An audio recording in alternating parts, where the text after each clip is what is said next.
Hello student. तो science के एक नए एमसीक्यूज एपिसोड में आप सभी का बहुत बहुत हार्दिक स्वागत है। और आज हम शुरू करने वाले हैं साइंस के 20 इम्पोर्टेंट एमसीक्यूज। ठीक है, ये शायद पार्ट नंबर 2 होगा। पार्ट नंबर फर्स्ट में हमने 20 इम्पोर्टेंट जो एमसीक्यूज साइंस के थे उन्हें देखा था। तो फिर से हम बीसी देखने वाले हैं। ठीक है, पहले क्वेश्चन को पढ़ा जाएगा, 4 उसके ऑप्शन बोले जाएंगे और उसमें से आपको जो भी आंसर सही लगता है उसे टिक करना है। फिर जो भी मैं करेक्ट आंसर बताऊंगा उससे मैच करना है और फिर देखना है आपके 20 में से कितने क्वेश्चन सही हो रहे हैं और कितने गलत हो रहे हैं। ठीक है, और सही आंसर से संबंधित मैं थोड़ी सी व्याख्या भी बताऊंगा, तो उसको भी कायदे से आपको सुनना है, क्योंकि अगर उसकी व्याख्या नहीं सुनोगे तो जरूरी नहीं कि जो क्वेश्चन यहाँ पे आ रहा है वही आपके एग्जाम में आए। ठीक है, और ये साइंस के क्वेश्चन कोई भी कम्पिटिटिव एग्जाम हो जिसमें साइंस आती है तो उन सभी के लिए ही सेम ही इंपॉर्टेंट होगी। ठीक है, क्वेश्चन नंबर एक है, सूक्ष्म जीव किस पर्यावरण परिस्थिति में रह सकते हैं? ऑप्शन ए अंतः परजीवी के रूप में, ऑप्शन बी बाह्य परजीवी के रूप में, ऑप्शन सी समुद्रों में एंड ऑप्शन डी उपरोक्त सभी में। इसका करेक्ट आंसर होगा ऑप्शन डी उपरोक्त सभी में। देखिए, जो सूक्ष्म जीव होते हैं वो 2 प्रकार के होते हैं। परजीवी जो जीव होते हैं वो 2 प्रकार के होते हैं, एक अंतः परजीवी और एक बाह्य परजीवी। अंतः परजीवी हमारे शरीर या फिर किसी भी जीव जंतु के शरीर के अंदर पाए जाते हैं, इसीलिए हम उन्हें अंतः परजीवी बोलते हैं। वहीं जो बाह्य परजीवी है वो हमारे शरीर के बाहर पाए जाते हैं। जैसे मान लो हम बाह्य परजीवी का एक उदाहरण लें, तो जैसे जूं है, जुआ, तो वो कैसा है? वो जो है बाह्य परजीवी का उदाहरण है, क्योंकि वो हमारे बालों में पाया जाता है, मतलब शरीर के बाहर। ठीक है, क्वेश्चन नंबर 2, ईस्ट होता है ऑप्शन ए एक कोशिकीय जीव, ऑप्शन बी मृतपोषी कवक, ऑप्शन सी उपरोक्त दोनों, ऑप्शन डी नील हरित शैवाल। इसका करेक्ट आंसर होगा ऑप्शन सी उपरोक्त दोनों। यानी जो ईस्ट होता है वो एक कोशिक जीव भी होता है और मृतपोषी कवक भी होता है। ईस्ट ये तो इंग्लिश में है, हिंदी में इसे खमीर बोलते हैं, तो अगर हिंदी में खमीर आता है तब भी आप इसी को समझेंगे। ठीक है, और ये एक्चुअली में जैसे ब्रेड जो होती है तो ब्रेड के ऊपर आपको लगा हुआ मिल जाएगा। जो फफूंद होती है, फफूंद को ही एक्चुअली में हम इसे ही बोलते हैं। ठीक है, तो ये एक कोशिक जीव भी होता है और मृतपोषी कवक भी होता है। अब चलते हैं क्वेश्चन नंबर 3 की ओर। निम्नलिखित में से सूक्ष्म जीव होता है? ऑप्शन ए जीवाणु, ऑप्शन बी विषाणु, option C protozoa, option D उपरोक्त सभी। So it's correct answer is option D, यानी कि उपरोक्त सभी। जीवाणु भी हो सकता है सूक्ष्म जीव आपका, विषाणु भी हो सकता है आपका सूक्ष्म जीव, और प्रोटोजोआ भी आपका सूक्ष्म जीव हो सकता है। सूक्ष्म जीव का मतलब है एक कोशिक जीव जिन्हें हम ऐसे नहीं देख सकते या फिर जो बहुत ही छोटे आकृति के होते हैं। ठीक है, तो विषाणु को तो हम, जो वायरस होता है उसको तो हम ऐसे वैसे भी फाइंड आउट नहीं कर सकते हैं, तो वो तो सूक्ष्म जीव हो ही गया। जो जीवाणु होता है, तो ऐसे कई जीवाणु हैं जिन्हें हम नहीं देख सकते, वो हमारे शरीर के अंदर होते हैं या फिर बहुत छोटे होते हैं। फिर है क्वेश्चन नंबर 4, विरोयौन पाया जाता है? ऑप्शन ए विषाणु में, ऑप्शन बी सभी रोगाणुओं में, ऑप्शन सी जीवाणुओं में, ऑप्शन डी नील हरित शैवालों में। तो इसका करेक्ट आंसर होगा ऑप्शन ए विषाणु में विरोयौन पाया जाता है। ऐसा कहा जाता है या ऐसा माना जाता है कि जो विरोयौन है वो विषाणु की कार्यात्मक इकाई है।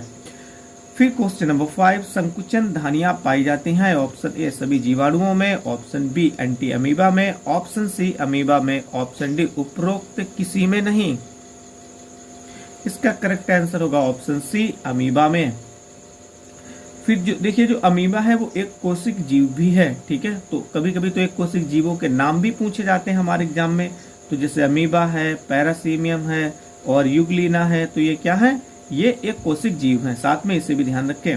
क्वेश्चन नंबर 6, पैरामीशियम में पाए जाने वाले सिलिया होते हैं? ऑप्शन ए सभी बराबर होते हैं, ऑप्शन बी सभी असमान लंबाई के होते हैं, ऑप्शन सी पश्च भाग में लंबे होते हैं, ऑप्शन डी अग्र भाग में लंबे होते हैं।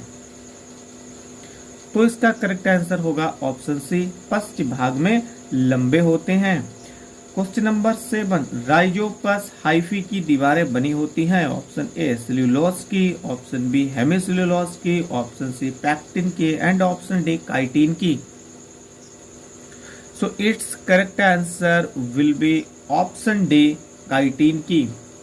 क्वेश्चन नंबर 8, यूग्लिना किस उपवर्ग में आता है? बहुत इंपॉर्टेंट क्वेश्चन है ये।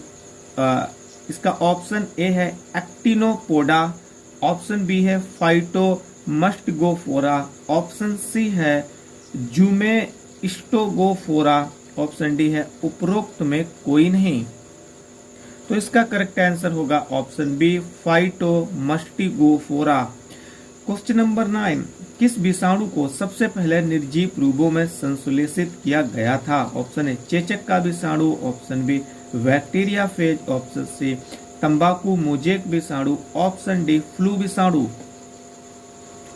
क्वेश्चन नंबर 9 का करेक्ट आंसर होगा ऑप्शन सी तंबाकू मोजेक विषाणु को सबसे पहले निर्जीव रूप में संश्लेषित किया गया था। क्वेश्चन नंबर 10, ठीक है, क्वेश्चन नंबर 10 की ओर हम चलते हैं। जो यहाँ पे क्वेश्चन या फिर ऑप्शन पढ़ने की स्पीड होगी वो थोड़ी सी फास्ट होगी, क्योंकि मैं कोशिश कर रहा हूँ जो टाइम है वो थोड़ा रिड्यूस होके कम हो जाए, ठीक है, थोड़ा रिड्यूस हो जाए ताकि जो है वीडियो को आसानी के साथ में अपलोड किया जा सके। क्वेश्चन नंबर 10 है हमारा, थैलोफाइटा में सम्मिलित है। ऑप्शन ए जीवाणु, ऑप्शन बी शैवाल, ऑप्शन सी कवक एंड जीवाणु, ऑप्शन डी विषाणु एंड जीवाणु। तो इसका करेक्ट आंसर होगा ऑप्शन बी यानी ओनली शैवाल। जो थाइलोफाइटा है वो उसके अंतर्गत शैवाल को ही शामिल किया जाता है। ऑप्शन 11 सभी शैवालों में होता है। ऑप्शन ए क्लोरोफिल ए तथा carotene, option B chlorophyll A तथा बी, ऑप्शन सी फाइकोविलन तथा कैटोटीन, फिर ऑप्शन डी उपरोक्त में से कोई नहीं। इसका करेक्ट आंसर होगा ऑप्शन ए क्लोरोफिल ए तथा कैरोटीन। फिर क्वेश्चन नंबर 12, द्विखंडन जो अनुप्रस्थ रूप में होती है पाया जाता है। ऑप्शन ए ट्रिपैनोसोमा में, ऑप्शन बी यूग्लिना में, ऑप्शन सी पैरामीशियम में, ऑप्शन डी अमीबा में। इसका करेक्ट आंसर होगा ऑप्शन सी पैरामीशियम में, क्योंकि एक कोशिक जीव है, इसमें द्विखंडन जो अनुप्रस्थ रूप में होता है। फिर क्वेश्चन नंबर 13 है, गैमेटिक अर्धसूत्री विभाजन है।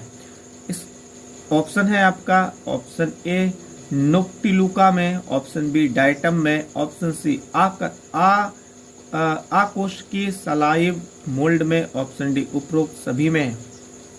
इसका करेक्ट आंसर होगा ऑप्शन डी उपरोक्त सभी में। क्वेश्चन नंबर 14 इंपॉर्टेंट है, डाइटम में संचित भोजन होता है। Option A starch, option B paramylon, option सी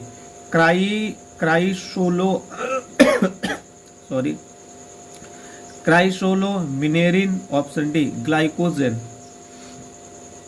इसका करेक्ट आंसर होगा ऑप्शन सी क्राइसोलोमिनेरिन।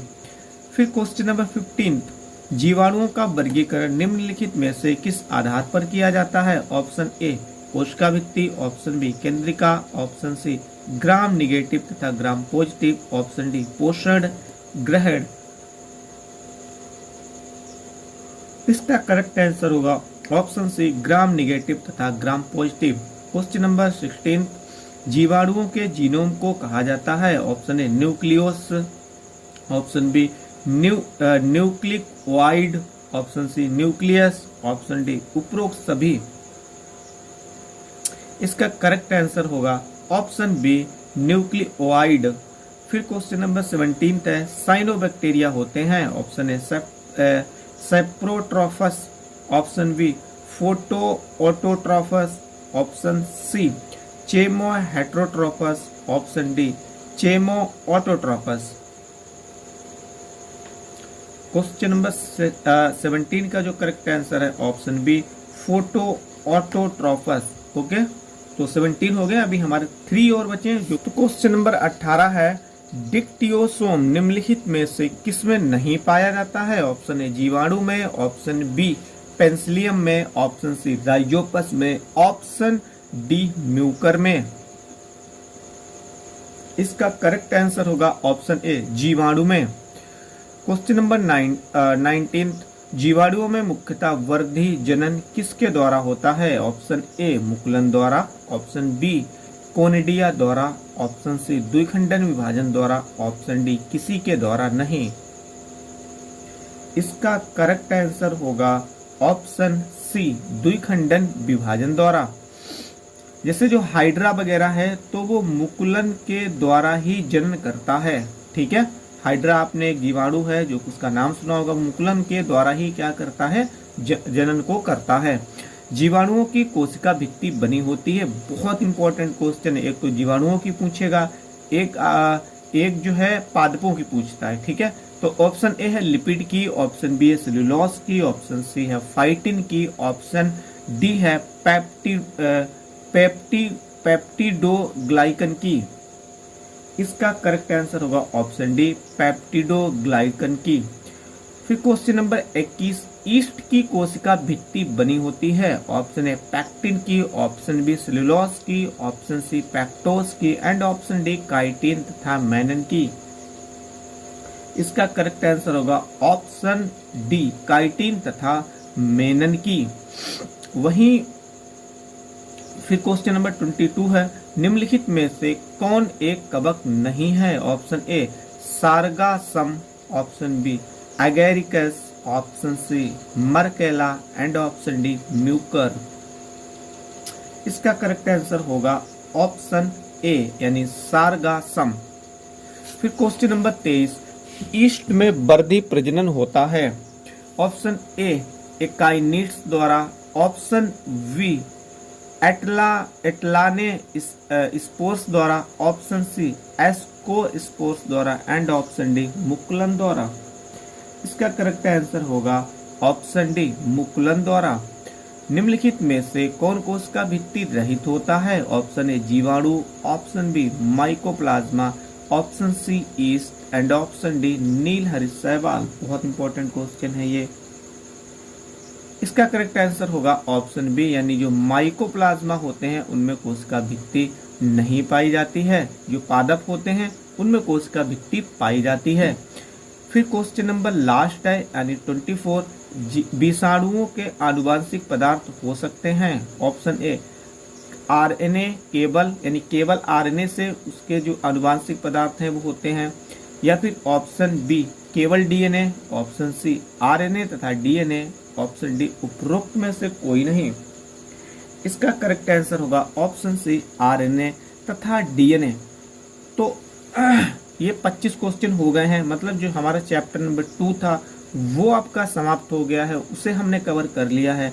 आप 25 में से आपके कितने क्वेश्चन सही हुए आप कमेंट बॉक्स में जरूर बताएं, और वीडियो अगर आपको पसंद आती है तो वीडियो को लाइक करें, अपने दोस्तों के साथ में शेयर करें। ऐसे ही पढ़ते रहें, बढ़ते रहें, मस्त रहें। Thank you.